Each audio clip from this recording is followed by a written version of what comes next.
प्रादेशिक समाचार दर्शन।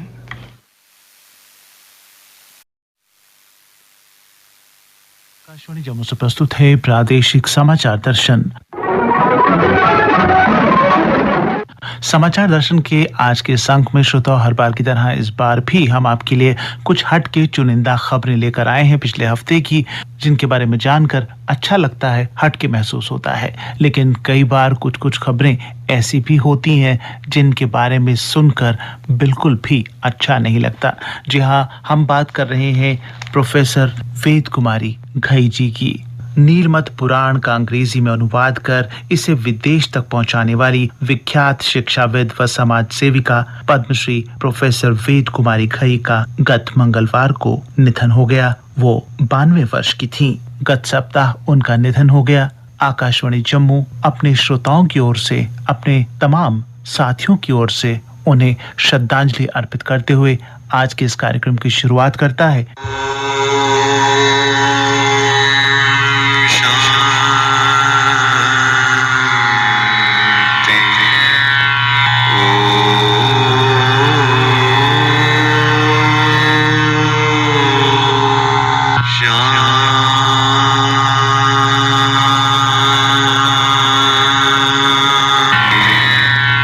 करीब 1 साल पहले आजादी का अमृत महोत्सव कार्यक्रम में उनके घर जाकर हमने उनसे बातचीत की थी। आजादी से पहले के उनके अनुभव आपके साथ साझा किए थे। तो श्रद्धांजलि के रूप में प्रस्तुत है उन्हीं से की गई बातचीत के कुछ अंश। मुझे देखिए, आज मैं तो अब 90 वर्ष की होने जा रही हूँ और लेकिन जब उन पुराने दिनों को याद करती हूँ तो मन में अद्भुत सी अनुभूति होती है। स्वतंत्रता प्राप्ति के कुछ दिन पूर्व ही गांधी जी जम्मू कश्मीर आए थे, तो उन्होंने कहा था कि भी मैं कोई भाषण नहीं दूंगा। श्रीनगर वो गए और फिर जम्मू में भी आए। तो जम्मू में वो रिहाड़ी में रणवीरेश्वर प्रेस के सुपरिंटेंडेंट से जगन्नाथ वासिष्ठ थे या कोई, उनके घर ठहरे थे। तो पिताजी उनके दर्शन के लिए गए और मुझे साथ ले गए। तो मुझे आज भी याद है, वो मुस्कुराते हुए प्रार्थना मुद्रा में बैठे हुए थे। बहुत अच्छा लगा। और वैसे तो ये अलग रियासत थी बिल्कुल, लेकिन सारी जनता जो थी ना, वो तो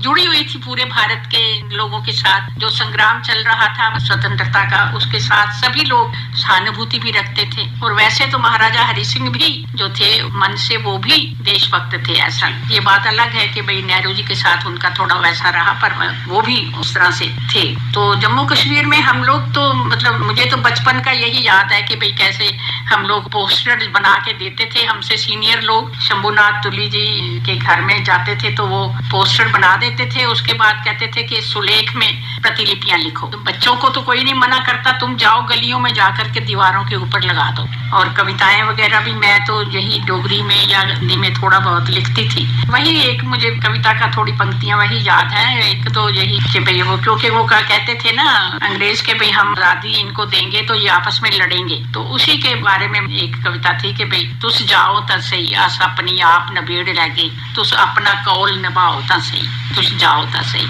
और ये गुप्ता आई लोशन वाले यहाँ एक बड़ी प्रसिद्ध दुकान होती थी, उन्होंने मुझे वो चांदी का गिलास एक इनाम में दिया था। और कविता तो वहाँ बहुत लोगों ने पढ़ी थी, लेकिन उन सबको लगा ना कि ये बच्ची छोटी सी पढ़ रही है। तो चांदी का रुपया उन दिनों चलता था, वही वो रुपए भी बहुत मिले और गिलास भर गया। और श्रोताओ, बढ़ते हैं अगली खबर की ओर। इस हफ्ते एक बहुत ही महत्वपूर्ण खबर थी जम्बू जू के पहले चरण के शुभारंभ की। उपराज्यपाल मनोज सिन्हा ने गत सोमवार को इस शानदार चिड़ियाघर का उद्घाटन किया। इस अवसर पर उन्होंने कहा कि जम्मू कश्मीर के पर्यटन स्थलों में नया जुड़ाव स्थानीय निवासियों और प्रदेश में आने वाले पर्यटकों को आकर्षित करेगा। जम्मू कश्मीर अपने विकास पथ के शिखर पर है। हम अब उस चरण में हैं जहां हमें इस विकास को गति देने, इसे और अधिक समावेशी बनाने और यूटी की क्षमता को वास्तविकता में बदलने की जरूरत है। सोमवार को खानपुर नगरोटा स्थित जम्बू जू प्रोजेक्ट के पहले चरण के उद्घाटन समारोह में बोलते हुए उन्होंने ये बात की। इस अवसर पर वहां आए विभिन्न लोगों ने इस चिड़ियाघर के बारे में अपने विचार प्रकट किए। Firstly thanks to our principal sir कि उन्होंने हमें यहाँ आने का मौका दिया, और हमारे जो लेफ्टिनेंट गवर्नर मनोज सिन्हा है, मैं उनका भी शुक्रगुजार करती हूँ कि उन्होंने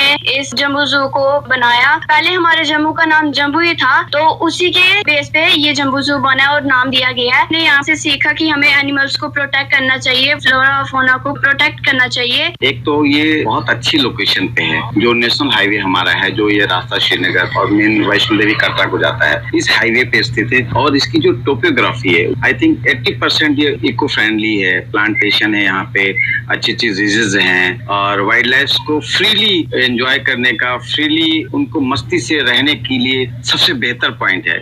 जहाँ पर भी ऐसा कोई स्पॉट बनता है, और जैसे कि अभी पता चला कि इतना सारा पैसा जो है इसमें लगाया गया है, तो इसके अंदर बहुत सारी एनिमल स्पीशीज ऐसी होंगी जो एंडेंजर्ड होंगी, एग्जॉटिक होंगी, और आप देख लीजिए कि टिकट्स भी बहुत ज्यादा महंगी नहीं है। तो जब भी ऐसा कोई स्पॉट, ऐसी कोई चीज किसी जगह में बनती है, तो उस रीजन की, उस लोकेलिटी की जो डेवलपमेंट है उसमें तो होता ही है, बट उसकी इकोनॉमी बहुत ज्यादा बूस्ट होती है। क्योंकि आने वाले समय में हम प्रेडिक्ट कर रहे हैं कि ये जम्मू कश्मीर का सबसे बड़ा जू माना जाएगा। यहाँ पे बहुत सारी प्लांट्स और एनिमल्स की स्पीशीज होंगी जो यहाँ ना सिर्फ एजुकेशन को, इकोनॉमी को, हर चीज को बूस्ट करेंगे। और मैं एक रिसर्च स्कॉलर हूँ, तो रिसर्चर्स के लिए एक बहुत अच्छा स्पॉट रहेगा, क्योंकि यहाँ उनको बहुत सारी वैरायटी, बहुत ज्यादा बायोडाइवर्सिटी एक साथ देखने को मिलेगी। इस अवसर पर मौजूद जम्मू पुंछ लोकसभा हल्के से सांसद जुगल किशोर शर्मा ने हमसे बात करते हुए कहा, जम्मू के लोगों का बड़ा पुराना एक सपना था कि जम्मू में एक अपना जू हो, और जू भी जो है वो नेशनल लेवल का हो, और अब के जो नेशनल लेवल का तो बनेगा, इंटरनेशनल लेवल का भी बनेगा। जम्मू जू जम्मू के लोगों की शान है, लेकिन इसके साथ साथ ही जम्मू कश्मीर तो होगा ही, लेकिन जम्मू में टूरिस्ट आए, होटलों में रुके, गंडोला सफर करें, और उसके बाद सुचेतगढ़ बॉर्डर पर भी जाएं। और जम्मू झील जो है वो आपने सुना होगा कि अभी दिसंबर में तो शुरुआत में कंप्लीट हो जाएगी रिवर फ्रंट का काम। आने वाले दिनों में जो टूरिस्ट वैष्णो देवी जाते हैं वो भी यहाँ रुके, और जम्मू कश्मीर के लोगों का भी विकास हो। देखिए, पहले तो आज खुशी का दिन है कि भाई उपराज्यपाल महोदय जी ने एक सप्ताह के लिए जम्बू जू देखने के लिए टिकट नहीं लगेगी, लेकिन नौजवानों और बाकी विद्यार्थियों का उत्साह देखते हुए उन्होंने 1 महीने की घोषणा की है कि जम्बू जू में 1 महीने तक कोई टिकट नहीं रहेगी, सबको फ्री जम्बू जू है दिखाया जाएगा। और श्रोता, अब एक ऐसी खबर की बात करते हैं जिसका संबंध हम सभी के जीवन से है। जी हाँ, जम्मू को पॉलिथीन मुक्त बनाने के लिए जम्मू नगर निगम की ओर से एक रैली का आयोजन किया गया, जिसमें धर्मगुरु, पार्षद, स्कूली बच्चे व गण्यमान्य नागरिक शामिल हुए। इस विशेष जागरूकता वॉकाथॉन में जम्मू कश्मीर के मुख्य सचिव अरुण कुमार मेहता भी मौजूद थे। इस पैदल यात्रा में लोगों के साथ चलते चलते जम्मू नगर निगम के मेयर राजेंद्र शर्मा ने कहा, बहुत अच्छा प्रयास चल रहा है, पूरा जम्मू इसमें साथ दे रहा है। आप देख रहे हैं, जो पिछले 1 महीने से हमने ये प्रक्रिया चलाई थी, जम्मू बदल रहा है, उसने नई सोच बताई है, और उसी सोच से प्रेरणा लेते हुए हम आगे बढ़ रहे हैं। और ये सबसे पहले तब हुआ था जब साख विसर्जन के लिए हमने आह्वान किया था, और लोगों ने उसको मानते हुए बदलाव लाया, और उसी प्रेरणा से अब हम पॉलीथीन मुक्त भी जम्मू करेंगे। इसमें कम से कम 30 के करीब स्कूल्स हैं जो पार्टिसिपेट कर रहे हैं। श्रोताओं, अलग अलग स्कूलों से आए बच्चों और समाज के विभिन्न वर्गों से ताल्लुक रखने वाले लोगों ने भी अपने विचार इस प्रकार व्यक्त किए। हम यहाँ पे स्कूल के जो बच्चे हैं आज बताना चाहते हैं कि जो पॉलिथीन है वो कितना खराब है हमारे समाज के लिए। हमारे समाज वालों को समझना चाहिए कि पॉलिथीन यूज करना या प्लास्टिक यूज करना एक हानिकारक है। जो हमारे यहाँ पे जानवर होते हैं वो उसको लेकर उन लोगों के अंदर क्या क्या बीमारियां आ जाती है, जिससे हमारे पूरे समाज को और हमारे जानवरों को, साथ में सबों को बहुत ज्यादा नुकसान पहुँचता है। हम बच्चे आज यहाँ पर महाराजा हरि सिंह पार्क में अपनी रैली करने आए हैं, ताकि हम यहाँ के लोगों को निगाह कर सके कि हमें पॉलिथीन का यूज नहीं करना है। पॉलिथीन का यूज कम से कम इस्तेमाल करना चाहिए। ये अत्यंत हानिकारक है, क्योंकि अगर कोई भी जानवर या पशु पक्षी कोई भी खाता है तो ये उनकी मौत का कारण भी बन सकता है, और उन्हें अत्यधिक बुरी तरह से घायल भी कर सकता है। श्रोताओं, गत रविवार को माता खीर भवानी का मेला समूचे जम्मू कश्मीर में मनाया गया। मुख्य समारोह जो कि कश्मीर के तुलामुला स्थित माता क्षीर भवानी के मंदिर में हुआ, वहीं जम्मू के भवानी नगर स्थित क्षीर भवानी पीठ मंदिर में सारा दिन भक्तों का जमावड़ा लगा रहा। कश्मीर और जम्मू दोनों संभागों में इस विशेष दिन को लेकर लोगों में आस्था और उत्साह देखने को मिला।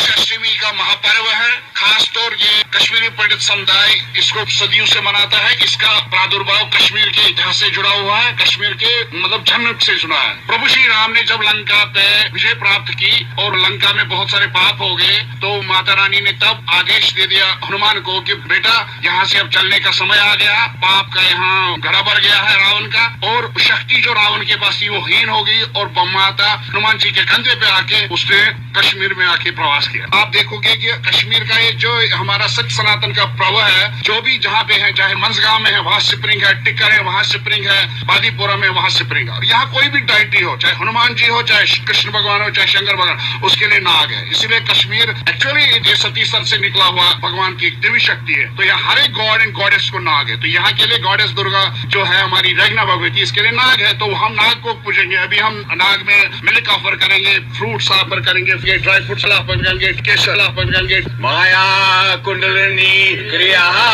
मधुमती काली कला मालनी मातंगे विजया जया भगवते देवी शिवा शांभवी शक्ति शंकर बलभाद्र नयना वाग्वादनी भैरवी हिमकारी पुपरा परा परमयी माता कमरी तस्यै महाबलो महोत्सवी महाभय विनाशनी।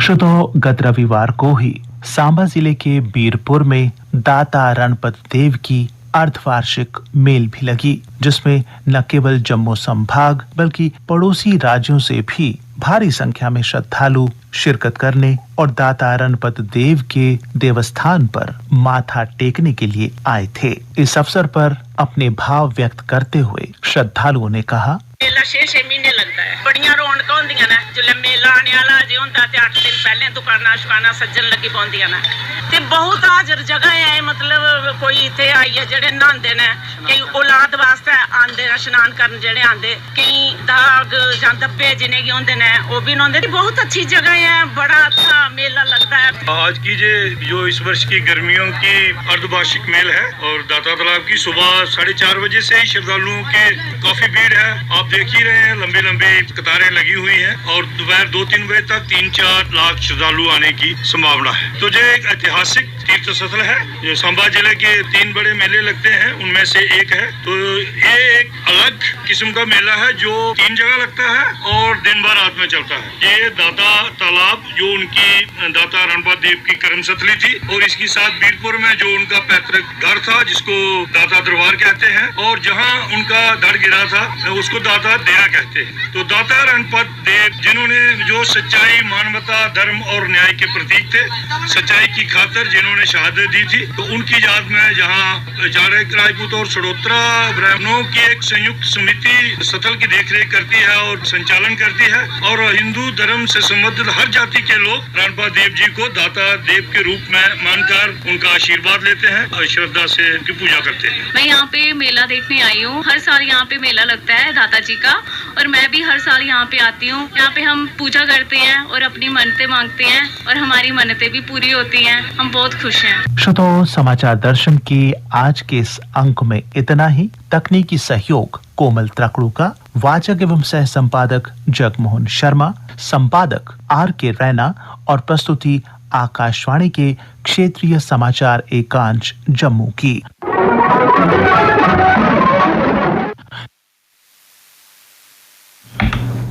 तो सुनरदे है प्रादेशिक समाचार दर्शन।